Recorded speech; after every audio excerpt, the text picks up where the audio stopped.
अस्सलामु अलैकुम वरहमतुल्लाहि वबरकातुहू। बिस्मिल्लाहिर्रहमानिर्रहीम नहमदुहु व नुसल्ली अला रसूलिहिल करीम अम्मा बाद।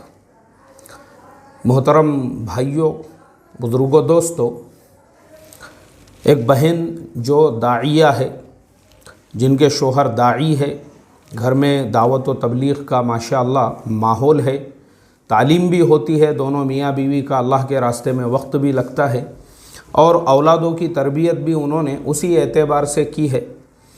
माशाअल्लाह बच्चे भी जो है बचपन से तबलीग के रंग में रंगे हुए हैं। उस बहन का मुझे तकरीबन 15 दिन से मैसेज पेंडिंग में है, जिसमें उसका ये सवाल है और उसने ये पूछा है कि मुफ्ती साहब, मेरा जो बेटा है उसका ग्रेजुएशन कंप्लीट हो चुका है, जॉब का ऑफ़र लेटर उसके पास में है, लेकिन कुछ मकामी अकाबिर ने उससे ये कहा कि तुम पहले अल्लाह के रास्ते में 4 महीने लगाओ, फिर उसके बाद में तुम आते ही जॉब ज्वाइन कर लेना, कोई मसला नहीं है उसके अंदर। तो वो बहन ज़हनी तौर पे परेशान है, उनका बेटा भी जो है वो परेशान है कि भाई ऐसी हालत में हमने क्या करना चाहिए।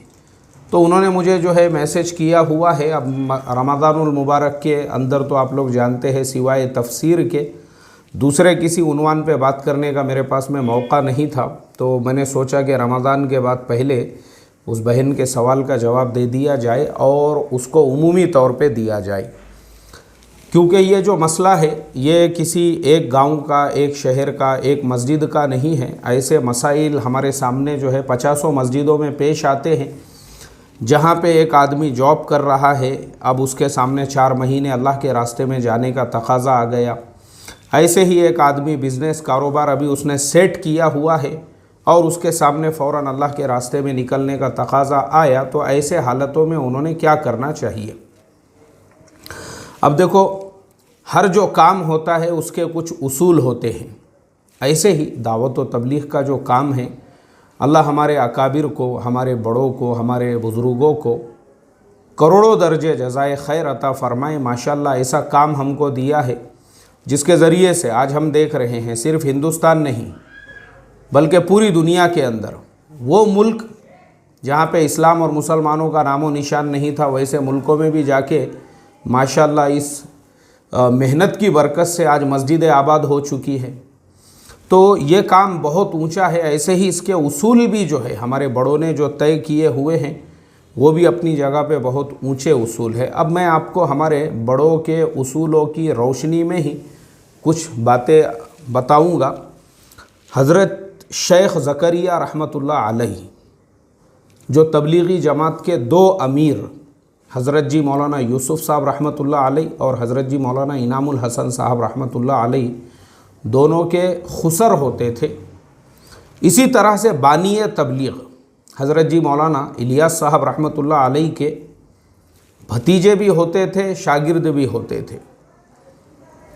इस तरह से उनकी जो निस्बतें हैं, यानी दावत व तबलीग की जब बुनियाद रखी गई और जिस ज़माने में ये काम शुरू हुआ, उस वक्त भी और उसके बाद भी उनके आखिर सांस तक जो है ना, इस काम को उनकी सरपरस्ती हासिल रही।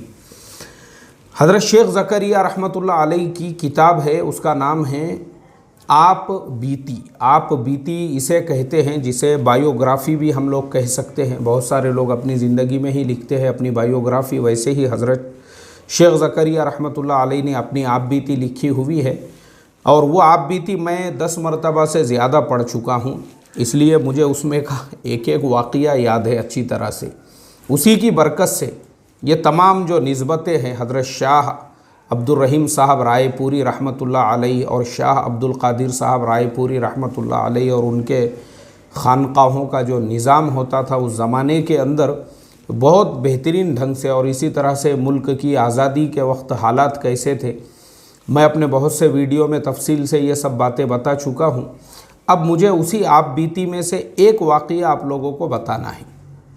हज़रत शेख ज़करिया रहमतुल्लाह अलैहि ने उसमें लिखा कि मैं मरकज़ निज़ामुद्दीन में बैठा हुआ था और पंजाब के एक सदरुल मुदर्रिसीन यानी स्कूल के हेड मास्टर साहब, प्रिंसिपल साहब, बोले वो एक जमात लेकर दाखिल हुए और मैंने उनको दूर से देखा, तो वो जैसे ही उन्होंने हज़रत शेख को देखा वो फ़ौरन हज़रत शेख की खिदमत में पहुँचे, मिले, सामान वग़ैरह रखा, मुसाफ़हा किया और कहा हज़रत मैं अल्लाह के रास्ते में अनलिमिटेड टाइम के लिए आया हूँ। तो हज़रत शेख ने पूछा, मैं समझा नहीं। बोले आपका मतलब? बोले हज़रत मैंने तबलीग के लिए अपनी नौकरी छोड़ दी,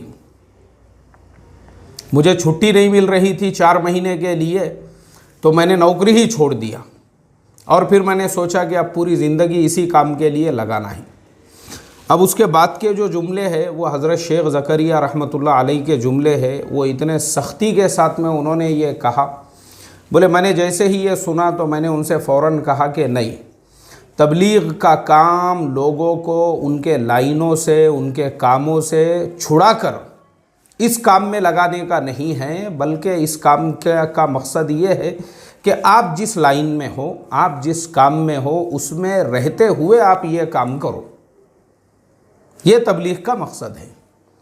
तो ये आपने बहुत गलत किया। बोले हज़रत शेख ने लिखा उसके अंदर, बोले मैं उन पर गुस्सा हुआ और मैंने ये कहा कि फ़ौरन वापस जाओ, अपना इस्तीफ़ा वापस लो और अपनी मास्टरी करते करते तबलीग का काम भी करो, ये हमारा काम ऐसा है।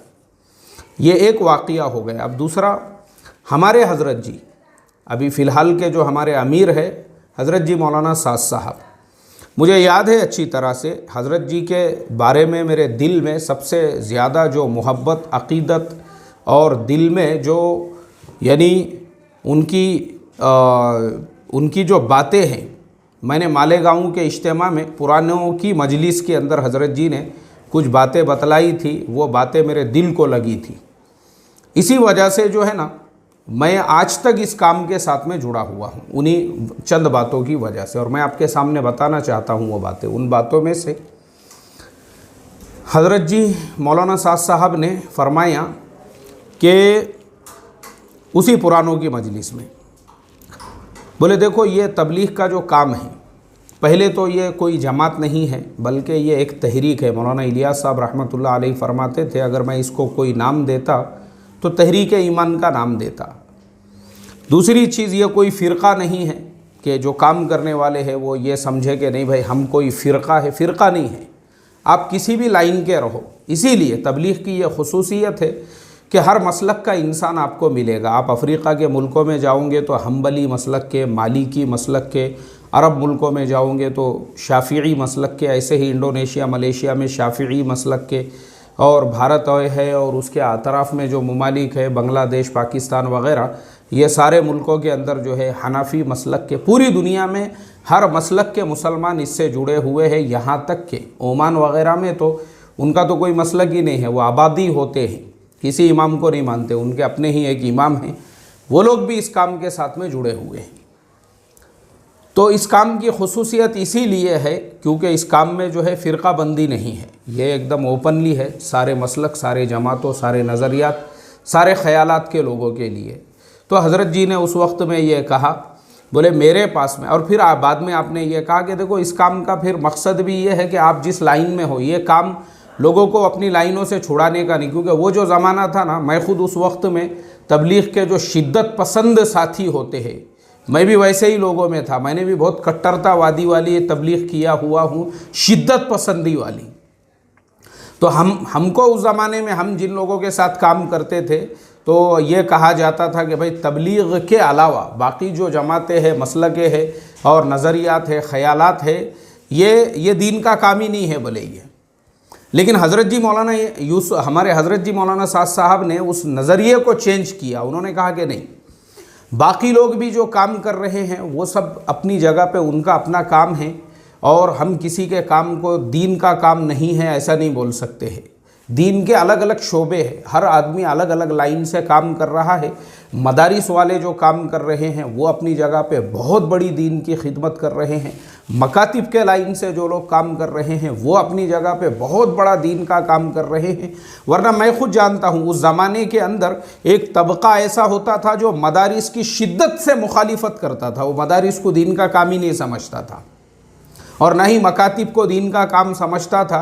ख़ुद मैंने जो है, मुझे ख़ुद ऐसे जो है बाज़ जगहों पे इमामतें वग़ैरह जो है सिर्फ़ इसीलिए छोड़ना पड़ी मदरसों की वजह से या मकतब की वजह से, क्योंकि मैं तो मदरसा मकतब के लाइन का आदमी हूँ, मेरी तो ज़िंदगी उसी में गुज़र रही है। क्योंकि वो कट्टरता थी वो ज़माने में, शिद्दत पसंदी थी इस टाइप की। कुरान के तफसीर को लोग जो है तबलीग के ख़िलाफ़ समझते थे। ख़ुद मस्जिदों में अपॉइंटमेंट के टाइम पे मेरे साथ में पेश आया हुआ वाक़या, मेरी मस्जिदों के अंदर जो है इसीलिए अपॉइंटमेंट नहीं हो सका या मेरी इमामत तय नहीं हो सकी, क्योंकि मैंने शुरू में ही जब ये कहा कि भाई मैं तो रमज़ान में तफसीर, अरे तफसीर अपना काम नहीं है, बोले अपना काम नहीं है। ये पहले होती थी, पहले इस तरह के कुछ कट्टरतावादी लोग थे।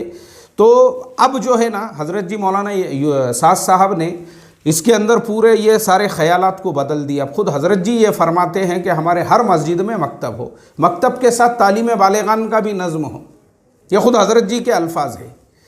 तो अब क्या हो गया, हज़रत जी ने वो जो बयान किया उसमें आपने यही कहा, बोले मेरे पास में जो है एक मुल्क का क्रिकेटर आया। अब देखो ये उस ज़माने की बात है, 2007 की मैं आपको बात बता रहा हूँ, जबकि आज जो है अल्हम्दुलिल्लाह तबलीग वालों का आम तौर पे क्रिकेट टीमों में आपको 50 मिल जाएंगे। आज तो दाढ़ी वाले, टोपी वाले, वेस्ट इंडीज़ की टीम क्या, इंग्लैंड की टीम क्या, न्यूजीलैंड की टीम क्या, ऑस्ट्रेलिया की टीम क्या, दुनिया के हर टीम के अंदर आज जो है माशाअल्लाह आपको ये सब क्यों हुआ, इसलिए हुआ क्योंकि हज़रत जी ने जो उसात, बोले एक मुल्क का क्रिकेटर मेरे पास में आया और उसने आकर मेरे से ये कहा, बोले हज़रत मैं क्रिकेट खेल रहा हूँ, अब क्या मैं उसके साथ में तबलीग भी कर सकता हूँ या फिर मुझे क्रिकेट छोड़ना पड़ेगा। तो हज़रत जी ने कहा कि मैंने उससे ये कहा कि तुमको क्रिकेट छोड़ने की ज़रूरत नहीं है, बल्कि तबलीग का काम ये है भाई, तुम क्रिकेटर हो ना तो तुम अपना क्रिकेट भी खेलो और तबलीग भी करो। तबलीग का काम लोगों को उनके नहीं, बोले मेरे अपने मुल्क के अकाबिर, क्योंकि उस मुल्क के अंदर हमारे से भी बड़े बड़े अकाबिर बैठे हुए हैं और उन अकाबिर ने यही कट्टरतावाद वाला काम किया है, इसीलिए उनकी वजह से तबलीग को इतना बड़ा नुकसान पहुंचा।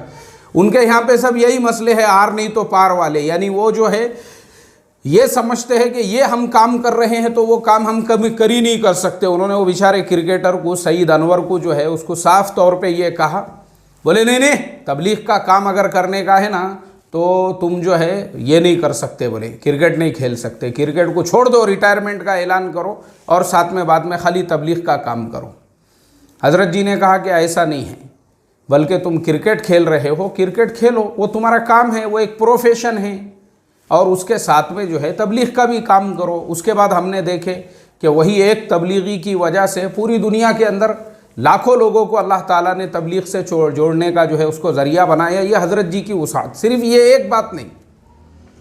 दूसरा वाक़या सुनाया हज़रत जी ने, बोले मेरे पास में जो है आपके महाराष्ट्र के ही एक मुफ्ती साहब आए साल लगाकर, और उन्होंने ये कहा कि हज़रत अब मैं क्या करूं। तो बोले मैंने उनसे कहा कि मुफ्ती साहब आप तो माशाअल्लाह आलिम दीन हैं, मुफ्ती है, किसी मदरसे में तदरीस के साथ साथ तबलीग का काम भी करते रहो, खाली औकात के अंदर जो है तबलीग का में भी वक्त लगाओ। तो बोले मगर मुझे तो यहाँ कुछ लोगों ने ये कहा कि तबलीग में अब तुम लग गए हो तो अब ये मस्जिद मदरसा अपना काम नहीं है। हज़रत जी के जुमले ये थे, बोले मैंने उनसे कहा भाई तुमको किसने बोला मस्जिद मदरसा अपना काम नहीं है।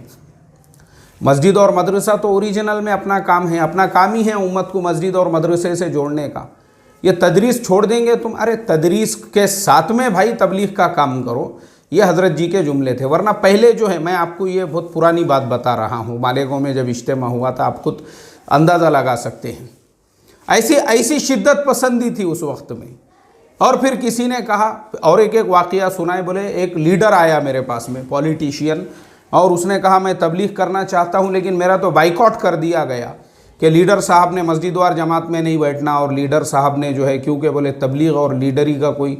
हज़रत जी ने कहा भाई काय को तबलीग को फ़िरका बना रहे हो इतनी कट्टरता के साथ में, इतनी शिद्दत पसंदी के साथ में। अब हम आते हैं हमारे इस मुद्दे पर जो नौजवान की वालिदा ने सवाल किया है, अब हम आते हैं उस पर। तो आपको आपके सवाल का जवाब अब मिल गया होगा कि आपके बेटे को जब अपॉइंटमेंट लेटर आया है ना, पहले उसको जॉब करने दो, लगने दो। पहले ऑलरेडी वो तबलीग से जुड़ा हुआ है, चिल्ले वगैरह लगे हुए हैं उसके माशाअल्लाह, पढ़ने के ज़माने में 3-3 दिन लगे हैं।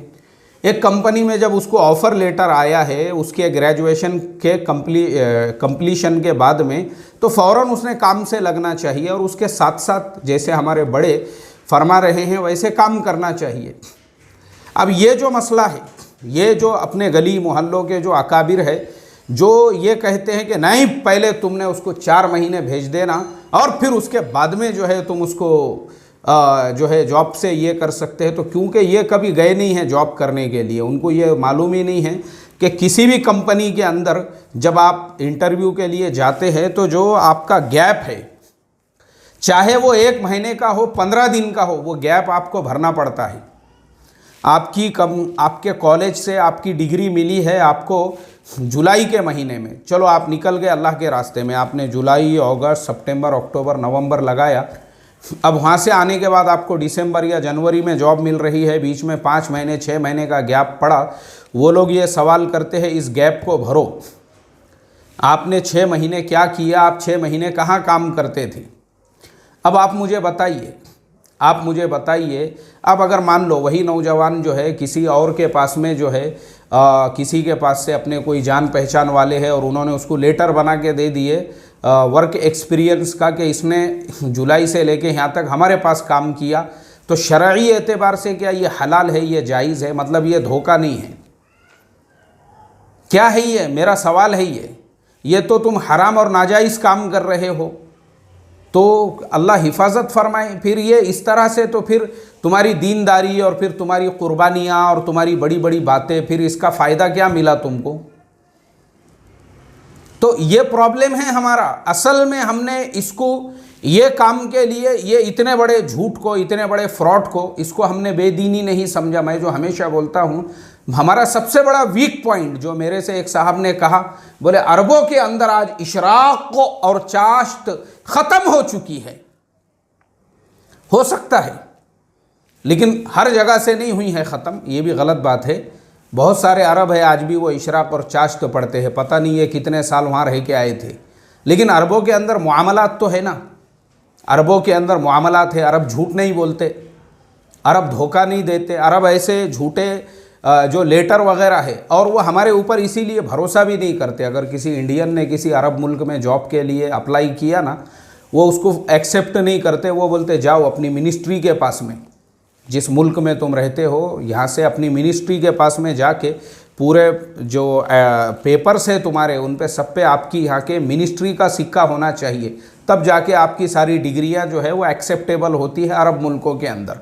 एक्सेप्ट नहीं करते, उनको भरोसा ही नहीं है हमारे ऊपर, इसीलिए क्योंकि हमारे पास में मुआमलात का इस्लाम नहीं। उनको मालूम है यहाँ तो आप जो है 500 रुपये देकर एक्सपीरियंस लेटर ले सकते हो, 1000 रुपये दे के आप डुप्लीकेट डिग्रियाँ ले सकते हो, 5000 रुपये लेके आप जो है डॉक्टरी की डिग्री ले सकते हो, 10,000 रुपये लेके। उनको मालूम है इंडिया के अंदर कैसा सिस्टम चलता है, कैसा निज़ाम चलता है और कैसा यहाँ का काम चलता है, इसीलिए हमारे ऊपर भरोसा नहीं उनको। इंडिया, पाकिस्तान, बांग्लादेश, बाकी दुनिया के मुल्कों ने किया अप्लाई तो फ़ौरन वो एक्सेप्ट करते हैं। तो हमारा ये प्रॉब्लम है, इसको हमने बेदीनी नहीं समझे। तो ये जो है ना, इसीलिए मैं कहता हूँ कि भाई हमारे बड़े जो हमको कह रहे हैं तुम पहले जॉब से लगो, और जॉब से लगते लगते जो है दरमियान में आपको जो छुट्टियाँ मिलती है, माशाअल्लाह जो है जॉब करने वालों के लिए पूरे मुल्क में एक निज़ाम है। सैटरडे संडे एक महीने में एक मरतबा आपने फ्राइडे की छुट्टी ले लिए या मंडे की छुट्टी लिए, आराम से ले सकते। आप 3 दिन आपके लग रहे हैं। साल में एक मरतबा फरलाव होता है जो आपको 15 दिन की, महीने भर की छुट्टी मिलती है, उसमें आप चिल्ला लगा सकते हो। उसके अलावा अगर आपको 4 महीने भी लगाना है, आप एक टाइम हो गया, आपको टाइम ड्यूरेशन हो गया उसी कंपनी में 3-4 साल, आराम से आप जो है ऐसी कुछ तरतीब बना सकते हो जिसकी बुनियाद पे आपको 4 महीने के लिए छुट्टी मिल जाए। यह है दीन और यह है काम करने का तरीक़ा जैसे हमारे बड़े चाहते हैं। तो इसके लिए जिस बहन ने ये सवाल किया, मैं यही कहूँगा, वरना मैं आपको फिर ऐसे जो जज्बाती फ़ैसले लेने वाले हैं, मैं ख़ुद पहचानता हूँ। एक झोपड़पट्टी एरिया में मैं इमामत करता था, वहीं पे एक को जो है ना इंजीनियर साहब को 1-1.5 लाख रुपये तनख्वाह थी, लेकिन मस्जिद के पॉलिटिक्स के लिए मस्जिद में क्या सियासत चल रही है, क्या राजकारण चल रहा है। दूसरे मुल्क से जॉब छोड़ के आ गया, वो बोले नहीं यहाँ मेरे को अकाबिर बनने का है और 4 महीने लगाने का है। कंपनी ने उसको छुट्टी नहीं दी, उसने रिज़ाइन दे दिया वहाँ पे। और उसके बाद आज मैं देखता हूँ उसकी रिक्शा चलाने की भी औकात नहीं है, उसको कोई रिक्शा भी किराए से देने को तैयार नहीं है। अल्लाह हिफाजत फरमाए। ये हमारा मेंटल प्रॉब्लम है। ऐसे ही एक साहब जो है एक एरिया के अंदर, मैं वो एरिया में भी मैंने इमामत किया हूँ, वहाँ पे वो एक बेचारा गरीब जो है गाड़ा लगाता था। ऐसे ही कुछ जज्बाती लोगों ने उसको बोले अरे निकल, बोले तू अल्लाह के रास्ते में। अब उसके पास में गाड़ा संभालने वाला कोई भी नहीं है, उसको ज़बरदस्ती। देखो तबलीग का काम कैसा है, किसी को भी अपनी लाइन से छुड़ाने का नहीं है। अब उसको बोले नहीं नहीं तेरे गाड़े को कोई हाथ नहीं लगाएगा। वो जब जाके आया उसके बाद में उसका गाड़ा उठा के फेंक दिए किसी ने, और वहाँ पे एक दूसरे साहब का कब्ज़ा हो गया, क्योंकि वो अपनी परमानेंट जगह तो थी नहीं। ये प्रॉब्लम होता है।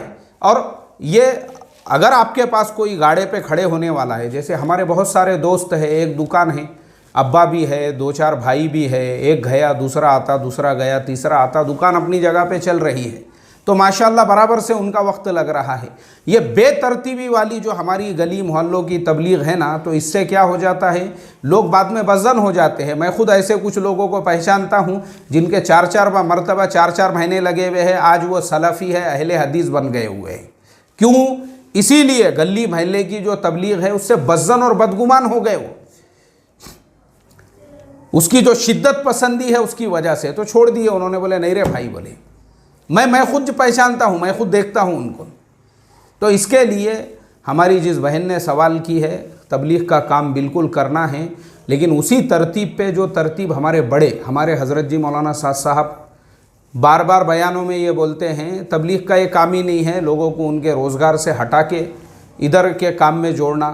बिल्कुल काम करो आप, आराम, बिल्कुल काम, ये काम हमको भी करना है, आखिरी सांस तक करना है हमको भी। मैं खुद भी अल्हम्दुलिल्लाह इस काम से ही जुड़ा हुआ हूँ और मेरी औलादें तक जुड़ी हुई है। अभी रमज़ान के महीने में मेरे फ़र्जंद भी खुद की कंपनी चलाते हुए उन्होंने 3 दिन, 1 महीने का भी नागा नहीं होता है उनका, अल्लाह का एहसान है। और जॉब करते हुए, एक जगह जॉब भी है, दूसरी जगह अपना खुद का भी काम है, नागा नहीं, बिल्कुल 3 दिन आपके लगना चाहिए, चाहे रमज़ान हो, शाबान हो, शव्वाल हो, लगाओ आप, क्योंकि यही हमारा काम है, यही हमारी ज़िंदगी है। लेकिन उस तरतीब पे जो हमारे बड़े फरमाते हैं, शिद्दत पसंदी नहीं, अपनी घड़ी हुई। इसीलिए ये जो इतने फितने पैदा हुए, इतने मसाइल पैदा हुए, उसकी बुनियादी वजह और बुनियादी रीज़न सिर्फ यही है कि जो हमको ऊपर से कहा जा रहा है हम अपने गलियों में उसको अप्लाई नहीं कर रहे हैं, हम अपनी मनमानी अप्लाई कर रहे हैं, जिसकी वजह से ये मसाइल है। अल्लाह हिफाजत फरमाए।